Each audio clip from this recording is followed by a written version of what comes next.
Did I ever tell you a story about Judi Dench? Blind. So Judi Dench had come to see me when I was doing the musical Everybody's Talking About Jamie. So I was there, and then I was doing the tour of the show. And then I got a text message from her daughter, who I know, Finty, who's a lovely actress as well. And she's like, I see that you're going to be on the road, and you're going to be, I don't know where the hell, Brighton, I think that was in the UK. And she goes, that's near our home, and we wanted to know if you wanted to come and have Christmas. And I was like, are you f***ing kidding me? Yeah, I'm going to go have Christmas with Judi Dench. With like, sign me the Judi Dench. Dench. She's a hoot. So anyway, all of this has worked out, and I'm all excited. And everybody on tour is like, Bianca, well, I know that you're away from your family, because they don't realize. Yeah, they're like, we Orphan, know, whatever. we know you're away from your family. Would you like to come with us? I'm sure you don't have plans. And I'm like, someone as ugly as you could not. Girl, someone as rotted as you for the holiday season has going to be lonely and desperate. Not and even the Salvation Army would want you, girl. Oh, I would want the Salvation Army, but I'm like, girl, I'm going to Judi. They're like, what? I said, Judi Dench invited me to her house for Christmas. And like, are you f***ing kidding me? I go, yes. So this leading up to this and everything's amazing, right? Then we get to Brighton. I believe it was Brighton. I can't remember. It's the one with the beach. I love Brighton. I think it's Brighton. Brighton's with the beach, right? With all the rocks. Yeah. So I'm there. Everything's going well. And it's all during the COVID moment. So nobody was supposed to leave our circle. Okay. And the lead, Leighton Williams, who was in our cast, who's actually just did Dancing with the Stars in the UK. I haven't heard of him. He ain't no star. Anyway, he went to a party and he got COVID.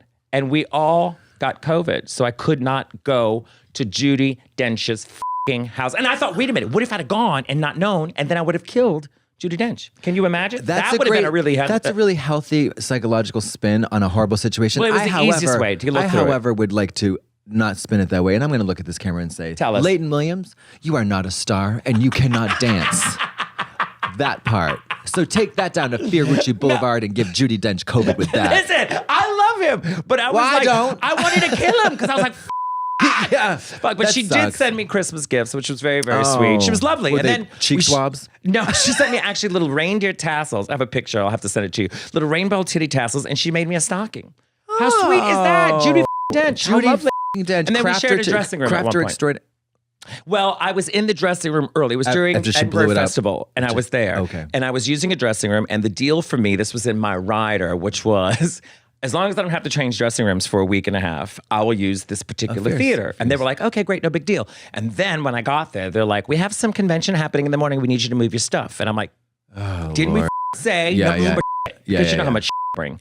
So I'm like, pain in the ass. Yeah. So I moved all of my stuff. And then when I came in for my evening show to set up, there was a sign that said Judi Dench. And I went, is it a joke? Did Wait you a think minute. It was a joke? Wait a minute. I cleaned my room for Judi. So then I texted her daughter and I told her what was going on. She's like, oh my God, blah, blah, blah. And then I left a note for Judi, and then they lost the note for Judi. So we missed each other, but I know. All right, Judi, I know you're listening and I know you're watching this. Can we just have your mailing, comment below, your mailing address and phone number. Yeah, put it up. So just we'll call you. So we can Nobody else contact will you and call make it happen. We'd love to have you here in the podcast. No, I wouldn't, but we'll love to call you. No, we'll just call her. She'll give us COVID. Yeah, we don't want to make her travel. Could you imagine? Yeah. Listen, I mean, Maggie Smith. Let's talk about Maggie Smith. Talk about who made a career being a Sweetie, have you ever seen Murder by Death? No. Have you seen, which one's the other one that I love? Death on the Nile. Have you seen that one? No. Death on the Nile? Maggie Smith, Angela Lansbury, Betty Davis. Ooh. Yes! Yes! Oh, really need the whole hand?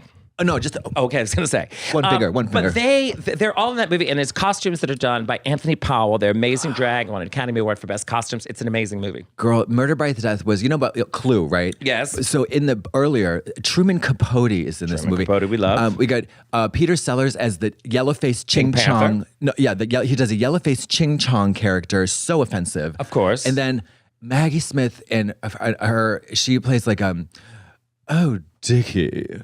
Yeah. How tacky. I mean, she's done that a lot. Yes. She's so, there's a rich bitch, and it's just, the movie's absurd. I love it so much.